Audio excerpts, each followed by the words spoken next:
गांव में रहने वाला एक नौजवान लड़का पुरानी बुरी यादों को ना भूल पाने और एक ही चीज के बारे में बार बार सोचने की आदत से परेशान था। अगर उसे कोई कुछ कह देता या फिर उसके साथ कुछ थोड़ा सा भी गलत हो जाता तो वह बस उसी एक घटना के बारे में पूरे दिन सोचता रहता। वही बात उसके दिमाग में हर समय घूमती रहती। फिर वह या तो अपने साथ हुई किसी बुरी घटना के लिए अपनी किस्मत और भगवान को कोसता रहता है या फिर अपने मन में उस इंसान से बदला लेने की ख्याली पुलाव बनाता रहता जिसने उसे कुछ कह दिया था या उसके साथ कुछ गलत किया था। अपने इस ज्यादा सोचने की आदत की वजह से ना तो लोगों के साथ उसके अच्छे रिश्ते थे और ना ही किसी काम को अच्छे से कर पाता था। वह हर समय तनाव व मानसिक अशांति की स्थिति में रहता। उसकी ऐसी हालत को देखकर उसके एक मित्र ने उसे सलाह दी कि यहाँ पास के ही एक गांव में महात्मा बुद्ध आए हुए हैं जो सबकी समस्याओं का समाधान बताते हैं, तो उनके पास जाओ। वह तुम्हारी इस मानसिक समस्या का कोई ना कोई समाधान अवश्य बता देंगे। वह नौजवान महात्मा बुद्ध के पास जाता है। उस समय महात्मा बुद्ध अपने शिष्यों को प्रवचन दे रहे होते हैं। तब वह नौजवान महात्मा बुद्ध के पास जाता है और अपनी समस्या बताता है कि कैसे एक घटना के बारे में बार बार सोचता रहता है और पुरानी बातें भूल नहीं पाता। लड़के की समस्या सुनने के बाद महात्मा बुद्ध वहां से उठकर मठ के अंदर चले जाते हैं। महात्मा बुद्ध का बिना कुछ उत्तर दिए उठकर चले जाना लड़के को कुछ अजीब सा लगता है, लेकिन फिर भी वहीं बैठा रहता है। थोड़ी देर बाद में देखता है महात्मा बुद्ध मिट्टी की गिलास में पानी भरकर उसकी तरफ चले आ रहे हैं। महात्मा बुद्ध लड़के के पास आकर खड़े हो जाते हैं तो लड़का भी उनके सामने खड़ा हो जाता है। लड़के से पूछते हैं, बताओ इसका वजन कितना होगा? तब लड़का कहता है, मैं एकदम सटीक तो नहीं बता सकता, लेकिन इस गिलास का वजन बहुत ही कम है। अब महात्मा बुद्ध ने गंभीर होकर कहा, मेरा प्रश्न यह है कि अगर मैं इस गिलास को थोड़ी देर तक ऐसे ही पकड़ कर रखूं तब क्या होगा? लड़के ने कहा, कुछ भी नहीं होगा। महात्मा बुद्ध ने फिर प्रश्न किया, अगर मैं इस गिलास को इसी तरह 1 घंटे तक पकड़ कर रखूं तब क्या होगा? लड़का कहता है, आपके हाथ में दर्द होना शुरू हो जाएगा।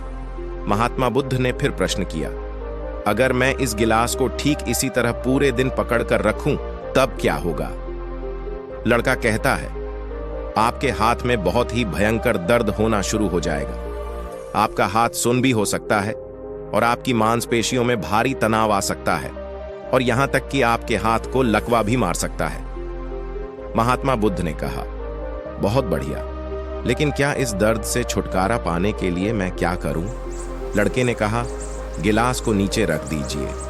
महात्मा बुद्ध ने कहा, बिल्कुल सही। और जीवन की परेशानियां भी कुछ इसी तरह होती हैं।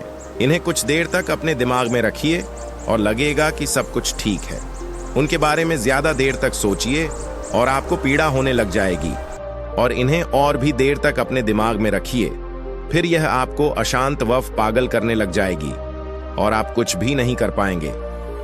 महात्मा बुद्ध ने लड़के की तरफ इशारा करते हुए कहा, अपने जीवन की पिछली गलतियों और घटनाओं के बारे में सोचना जरूरी है, लेकिन उससे भी ज्यादा जरूरी है उनसे सीख कर आगे बढ़ना।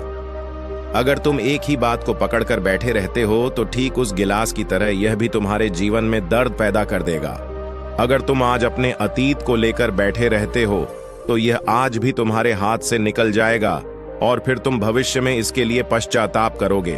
तुम अपने अतीत के लिए जैसा इंसान बनना चाहते हो या फिर जिन गलतियों के लिए पश्चाताप कर रहे हो, तो तुम आज से ही वैसा इंसान बनने का प्रयास करो और कोशिश करो कि आज तुम वैसे गलतियां ना करो जिसके लिए तुम्हें भविष्य में पछताना पड़े। इसलिए चिंता करना बंद करो और अपने आज के कर्मों पर ध्यान दो, क्योंकि चिंता व्यक्ति को उसकी चिता तक ले जाती है। आपकी ज्यादा सोचने की समस्या को हल कर देगा। वह यह है कि हमें निरंतर शारीरिक व्यायाम, नाच गाना या किसी भी तरह की ऐसी क्रिया करनी चाहिए जिसमें हमारा मन पूरी तरह से शामिल हो। आप लोगों ने भी महसूस किया होगा कि शारीरिक व्यायाम या नाच गाना करने से मन को कितना सुकून और शांति मिलती है। इसीलिए पता होते हुए भी हम वह काम नहीं कर रहे हैं तो इसमें गलती किसकी है? अपने विचारों की धारा को बदलने का प्रयास करो। इधर उधर की बातें सोचने की बजाय अपने विचार ऐसे काम पर केंद्रित करो जो रचनात्मक हो। जिससे कुछ ना कुछ रचना हो रही हो और जिससे आपके मन को खुशी मिलती हो। आखिर में जो बात समझने की होती है वह यह होती है कि चिंता फिक्र यह सब बेकार है, क्योंकि जो होना होता है वही होता है। आप उसमें कुछ नहीं कर सकते, आप बस प्रयास कर सकते हैं, हिम्मत कर सकते हैं, लेकिन उसके बाद जो परिणाम होगा वह आपके हाथ में नहीं है और वह कभी भी आपके हाथ में नहीं आ सकता, चाहे आप कितना भी सोच लें, कितनी भी चिंताएं कर लें। इसीलिए गीता का एक उपदेश हमेशा अपने मन में रखें कि जो होता है अच्छे के लिए होता है, जो हो रहा है अच्छे के लिए हो रहा है, और जो होगा वह भी अच्छा ही होगा। दोस्तों, आज के समय में हम देखते हैं कि कितने ही लोग डिप्रेशन का शिकार हो जाते हैं, और वह सब डिप्रेशन सिर्फ और सिर्फ ज्यादा सोचने की वजह से होता है। आप अपना इलाज स्वयं करना सीखें, क्योंकि प्रकृति में सब कुछ है, आपके अंदर सब कुछ बसा हुआ है। बस आपको अपने दिमाग और अपनी सोच पर काम करने की जरूरत है। ध्यान के मार्ग को अपनाइए, आपके रास्ते स्वयं अपने आप स्पष्ट होने लग जाएंगे और आपको अपने जीवन में एक नया सवेरा देखने को मिलेगा, एक नया उगता हुआ सूरज देखने को मिलेगा।